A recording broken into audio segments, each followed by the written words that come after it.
এবং এই অত্যাচারের ফল কি হবে তারা নিজেরাও বুঝতে পারছে না। যেখানে ভারত থেকে খাবার না গেলে খেতে পায় না, ভারত থেকে জামা কাপড় না গেলে তারা ব্যবসা করতে পারে না, বাংলাদেশে আমি নিজে গেছি। বাংলাদেশে আজকে সংখ্যালঘু সম্প্রদায় হলো হিন্দু সম্প্রদায়।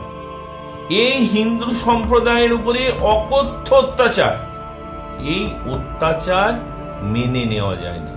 জয় জয় শ্রী শ্রী রাধে রাধে। আমরা চলার পথে বহু সমস্যার সম্মুখীন হই এবং সেটার থেকে আমাদের সমাধান আসে, আমরা সেই জায়গা থেকে সমস্যার সমাধান করে বেরিয়ে যাই। কিন্তু এমন কিছু সমস্যা আছে যে সমস্যা আমরা নাগাল পাই না।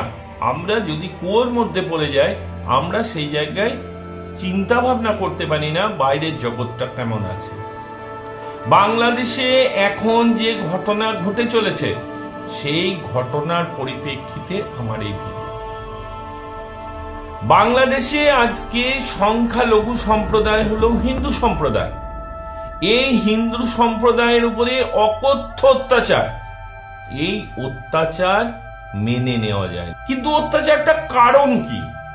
অত্যাচারের কারণ হলো বাংলাদেশে যে সমস্ত সংখ্যাগুরু সম্প্রদায় আছেন, তারা বিভিন্ন রকম দোষারোপ আরোপ করে, বিভিন্ন রকম চিন্তা ভাবনা করে, দোষ আরোপ করে বাংলাদেশের সংখ্যালঘু সম্প্রদায়কে ভারতে বিতরণ করে বাংলাদেশকে একটি নিজেদের চিন্তা ভাবনা মতো একটি নির্দিষ্ট দেশ হিসাবে ঘোষণা করতে তারা তৎপর। কিন্তু এটা হয় না। আজকে ভারতবর্ষে সর্বধর্মের সমন্বয়, সর্বজাতির সমন্বয়। ভারতবর্ষে আমরা যে বসবাস করি, এখানে এমন কোনো ঘটনা নেই যে ঘটনায় কোনো একটি সম্প্রদায়কে নির্দিষ্টভাবে আঘাত করা হয়েছে, নির্দিষ্টভাবে কোনো সম্প্রদায়কে এদেশ থেকে ওদেশে চলে যাওয়ার জন্য বল প্রয়োগ করা হয়েছে। কিন্তু বাংলাদেশে সেই ঘটনা ঘটে চলেছে। আমার জানা আছে কয়েক বছর আগের ঘটনা, মুর্শিদাবাদের বহরমপুরে আমার দিদির বাড়ি। তো দিদির বাড়িতে একজন ভদ্রমহিলা কাজ করতে ঢুকেছেন। আমাকে দিদি বলছেন যে এই ভদ্রমহিলা বাংলাদেশ থেকে চলে এসছে, বাংলাদেশ থেকে এসে পরে বহরমপুরে আশ্রয় নিয়েছে। সেই ভদ্রমহিলার কাছে আমি তার অভিজ্ঞতার কথা শুনে আঁতকে উঠলাম। কি ঘটনা? ঘটনা হলো তার দুটি মেয়ে আছে, সেই মেয়ে দুটিকে মাটির নিচে রাখতে হয়েছে, তাদেরকে মাসের পর মাস মাটির নিচে থাকতে হয়েছে। কেন কেন কেন? কারণ বাংলাদেশ সবার, বাংলাদেশ সংখ্যালঘুদের যেমন সংখ্যাগুরুদেরও তেমন। তাহলে সংখ্যালঘুদেরকে মাটির নিচে লুকিয়ে থাকতে হবে কেন কেন কেন? এই অত্যাচার আজকে আমরা যেটা দেখতে পাচ্ছি মিডিয়ার মাধ্যমে, সংবাদের মাধ্যমে, এই অত্যাচার কিন্তু শুধু আজকে নয়, এই অত্যাচার বছরের পর বছর ধরে চলছে। সেই ভদ্রমহিলাকে দুটি মেয়েকে নিয়ে, স্বামীকে নিয়ে ভারতে চলে আসতে হয়েছে। আর ভারত সরকার তার জন্যই আইন তৈরি করেছে যে তাদেরকে ভারতের নাগরিক হিসাবে গণ্য করা হবে।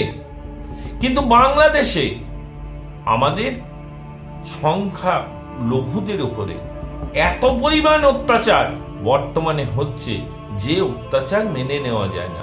এবং এই অত্যাচারের ফল কি হবে তারা নিজেরাও বুঝতে পারছে না।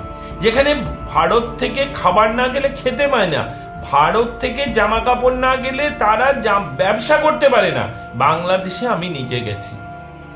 আমি গিয়ে দেখেছি, বাংলাদেশের বিভিন্ন জায়গায় গিয়ে দেখেছি। যদিও বাংলাদেশের সাথে আমার কোনো পারিবারিক সূত্র নেই, বাংলাদেশে আমার কোনো শিকড় নেই, আমার পূর্বপুরুষরা কেউ বাংলাদেশের নয়। কিন্তু বাংলাদেশে আমি গেছি, ভারত সরকারের হয়ে গেছি। বাংলাদেশে গিয়ে দেখেছি সেখানে সংখ্যালঘুদের উপরে সংখ্যাগুরুদের অত্যাচার চলছে। আমি শুনেছি, নিজে কানে শুনেছি। কিন্তু আজকে যেটা দেখছি, আজকে আমাদের প্রতিটা মুহূর্ত চিন্তায় চিন্তায় আটকে উঠছি। কি কারণে আটকে উঠছি? আমাদেরই কোনো ভাইকে, আমাদেরই কোনো বোনকে কি পরিমাণ অত্যাচার সহ্য করতে হচ্ছে সংখ্যাগুরুদের থেকে। সংখ্যাগুরুরা অত্যাচারটা করছে কেন? অত্যাচার করার কারণ তাদের প্রভাব বিস্তার, তাদের ধন সম্পত্তি বৃদ্ধি করা, তাদের সংখ্যালঘুকে অন্য দেশে বিতরণ করে তাদের ধন সম্পত্তি লুট করা, এবং তাদের সম্ভ্রম পর্যন্ত রক্ষা হচ্ছে না সংখ্যালঘুদের। তো আমরা এই মুহূর্তে প্রতিবাদ জানাচ্ছি, এটা বন্ধ হোক। এবং ভারত সরকার প্রয়োজনে চিন্তা ভাবনা করছে যে আমাদের পড়শি দেশে সংখ্যালঘু যারা হিন্দু সম্প্রদায়, তারা যাতে সুরক্ষিত থাকে। ভারত সরকার চিন্তা ভাবনা শুরু করে দিয়েছেন, এবং উপদেষ্টা সরকার এই যে অত্যাচারে ইন্ধন জুগিয়ে চলেছে, এ কিন্তু খুব বেশি দিন স্থায়ী হবে না। ধন্যবাদ।